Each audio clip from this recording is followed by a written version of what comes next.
Welcome to the photography class and our next lesson, which is on ISO and your camera. What is ISO? First, I want to go to the web to see what these letters ISO stand for as an abbreviation, and I see on wiki.answers.com that it stands for International Standards Organization. It's an organization in Switzerland, and they set a lot of international standards, including the measurement system for film sensitivity. Find that odd, and you will notice this is something I commonly make a mistake with. It is pronounced ISO, not ISO. You may find me accidentally calling it ISO. I'm going to have to get used to calling it ISO. Sounds like Iceland or something cold. ISO instead of ISO. Oh, I clicked on the wrong thing. How much light the sensor needs to make the image. That is what ISO is. It's just as simple as that. It is also known as sensitivity, the sensitivity of the sensor. I find that a little bit more confusing. If I just think of it as how much light the sensor needs to make the image, that makes it a little easier to understand for me. What is the difference between 100 and 200?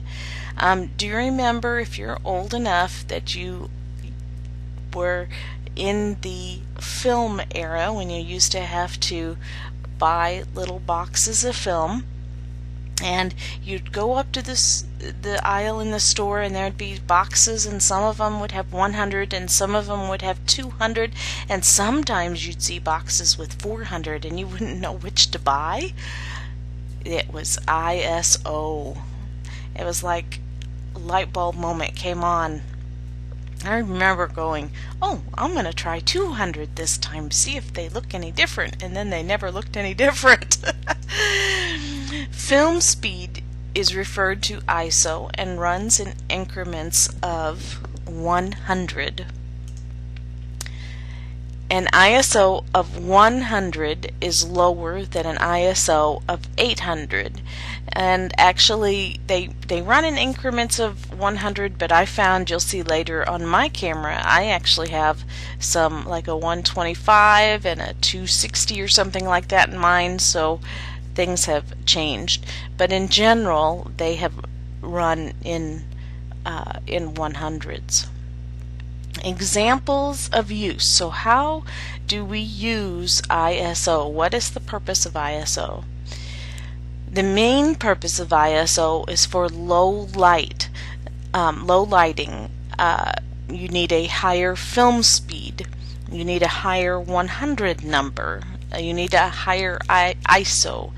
So low lighting, like near dusk, or if you are in a building which just has low light, such as I was in taking photos of VBS, and they turned out the lights, but then there was still little light coming from the windows, but they turned out the lights to watch a movie, and so it was low lighting. There was still some light, but it was low, so then I would need a higher film speed or a higher sensitivity.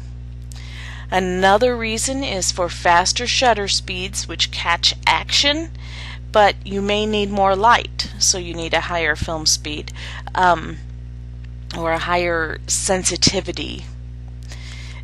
So if you are trying to catch something fast and you're using that tug of war sample from that lesson at the very beginning of the class, you need to adjust one of the other things to give you more light, and so adjusting the ISO is a great option.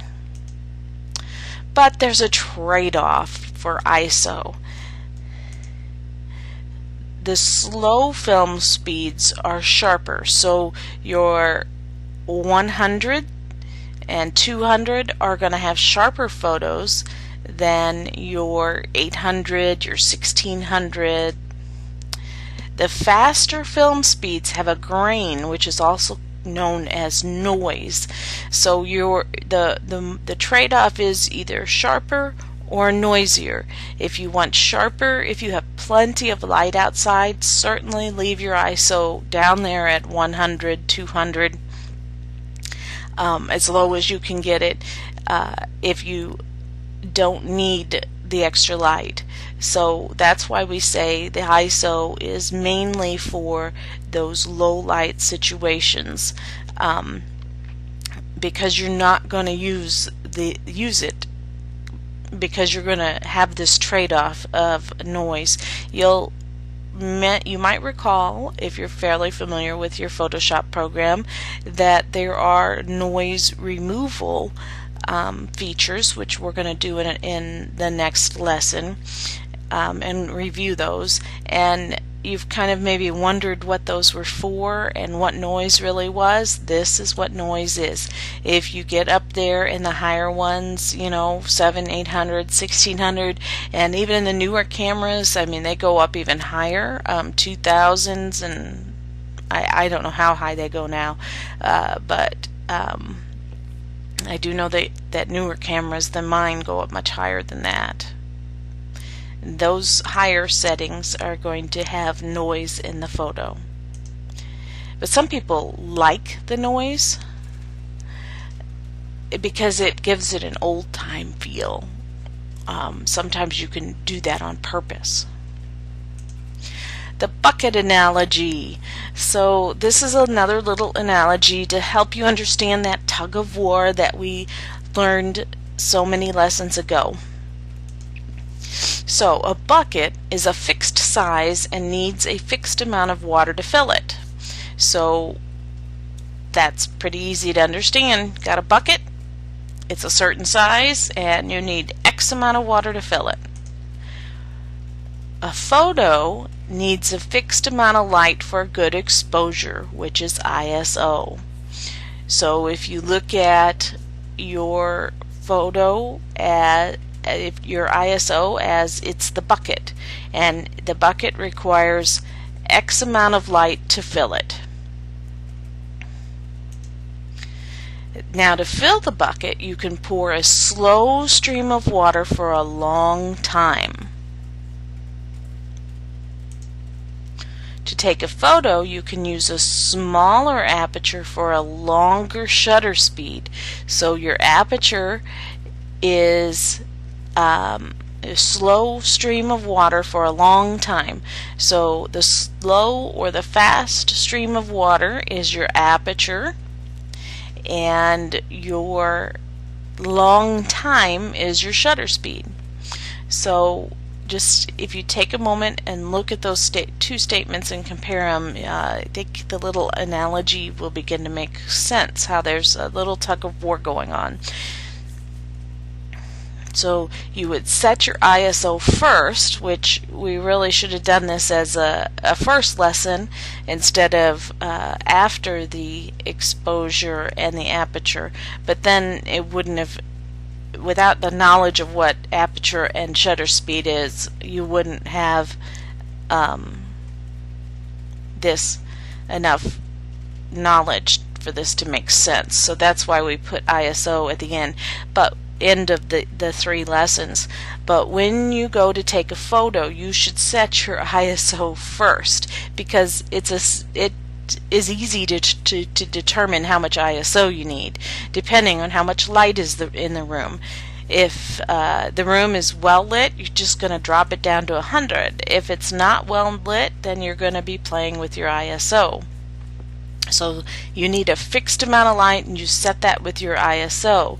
Then you can choose your aperture and your shutter speed. You can either change the aperture so that, if the hole is small, then you're going to have a,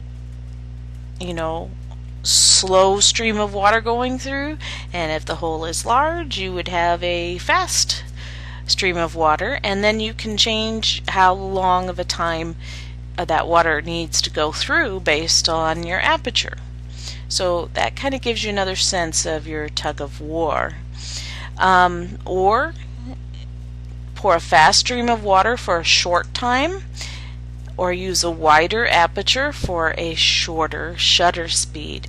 So I think this little analogy might help bring it all together, bring that little tug of war all together into the bucket analogy. Now, change the size of the bucket. So let's change the size of the bucket. Let's say we need a bigger bucket now because it's darker in this room. We need more ISO sensitivity. How is that going to change how fast you pour that stream of water and for how long? Here's a comparison view. I tried forever to get good photos to show this.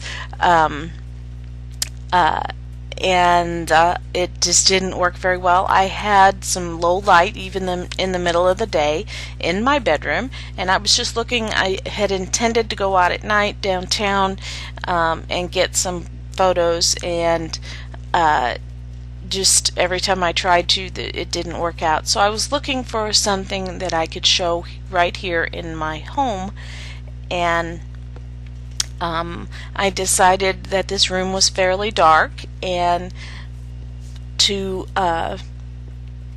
take photos. This is a little. This is the edge of my mirror on my dresser, and this is a little photo of me and my brother and sister that used to be my grandparents. My grandma, I guess, put this together, and I remember her always having it setting out in her home, and they had it out forever. And I don't know, it's a little capture of us in that particular year. They didn't really change the pictures, but and I inherited it, and it sits on my shelf, and it's really dark there, and I thought I'd try to take a photo of it. It's actually not a bad photo, kind of with the mirror and the fabric I have there. But here is, and it really is difficult, I know, to see on the screen. I can see it with my eyes. You're going to have to get out your camera and play with this. But at 100 and the 200, now my 100 photo is a little blurry because I must have moved the camera while taking the photo, so it got a little bit of blurry. It's not quite in focus, but that doesn't mean it has noise. That's not what we're looking for. But in the 100 and the 250, there's no noise. And then the 400 and 800, especially this 800, not so much the 400. The 400 is kind of blurry again. But over here you can see a little bit of noise, and then at the 1600 you can see even more noise. I can run them back, and if you just concentrate maybe on the right side, you might see it. And I went ahead, and here's where I made the document, and I think if we zoom in even further you can see. Let's do this. You see here, hopefully this is coming through. It may not after the video processes, but there is no noise here. There is no red. The noise is like little dots of various colors, and a lot of times, especially with wood, they come in as little red dots. And here you can see a few more of those red dots, especially right in here. I can see them, but I'm not sure you can. And then when we get down to the 1600, I visibly can really see them in here. I'm not sure you can, but right here, if you look, there's red strikes and lines, and then if you go back, those aren't as prominent, and if you go back again, those are gone. So hopefully you can see the noise in this photo, especially in the 1600.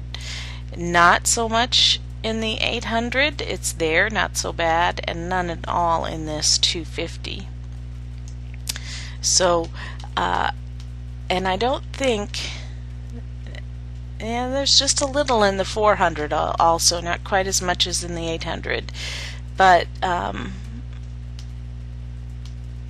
don't know if we can sense it in the ring, because we were in dark. You might want to take photos in light situations and you may see the difference also. So let's go back to our PowerPoint, and this is a screenshot of my folder, and this is the first photo that I took, and then I just simply took the same exact photo over and over again, and this is what you may want to do to learn about ISO yourself. I put it on program mode, and so I let the camera choose the aperture and the shutter speed. The aperture is the f-stop column and the exposure is the shutter speed. And so for the very first one, I let the camera choose everything. I put the ISO on auto and I let it choose everything for me, and it thought 800 was the best. And the f-stop never changed, and it was 1/6 of a second. But then I forced it to 100, and you can see as I forced it up, I have 100, 125, 160, 200, 250, so you can see it didn't just go by 100s in my camera, all the way up to 1600. Newer cameras go up much higher than that now. And you can see, in order to compensate, it changed the shutter speed time. And actually I needed a tripod for these in here, but once I got down to less than a second, like here at 320 we're at half a second, at 125 and 160 we're at a whole second, it began getting fast enough, feeling fast enough, I didn't need my tripod, and that may be why it was choosing more of the toward the 800. But you can see it got real fast down here, but that's where we gained the noise. And so it did get easier to take as I went down and the shutter speed got faster, but the quality of the photo actually wasn't as good. So here's our chart that we're going to make for this lesson, and it's actually the last one for now. We may make some more, but we're going to be putting our little charts all together in a ring. I have to go to the store and get a ring yet, and I will add that to the thread and edit it after I make mine. But this is the chart we're going to make, and I don't want you to overthink the buckets, because I overthought the buckets and analyzed them, and just don't do that because it will confuse you. So the larger buckets mean that we need more sensitivity. The larger the bucket, it's dark at night, so we need more sensitivity, so we need a higher number. Don't think about anything else. And the smaller buckets, we need less sensitivity because it's daylight. And these are the settings in my camera that I had available, and it actually starts down on auto and goes on up. And so actually the only thing you can change on this download that I'm giving you is this section right here. So you just need to find out what ISOs are available in your camera. And I actually am able, in the program mode of my point and shoot camera, to change the ISO, but it only allowed these. Now auto and high is also an auto setting, but it says that it detects a higher quality. I don't know why auto wouldn't do a higher quality. That just seems like senseless to me. But these are the ones that I was allowed in my point and shoot. And so you're going to make that so that your lesson is to make this graphic and to maybe get out there and play with it and see if you can capture some low settings around 100 and some higher settings and show the difference between sharp and noisy. And that would be your lesson. I want to point out that also I have read that the ones with the low sensitivity also have richer color, and that the higher sensitivity has duller colors. I'm going to have to change colors to colors before I have you guys do yours and re-zip it up. So typo, but that is another trade-off, is that the colors are duller. So I look forward to seeing what you do with this lesson.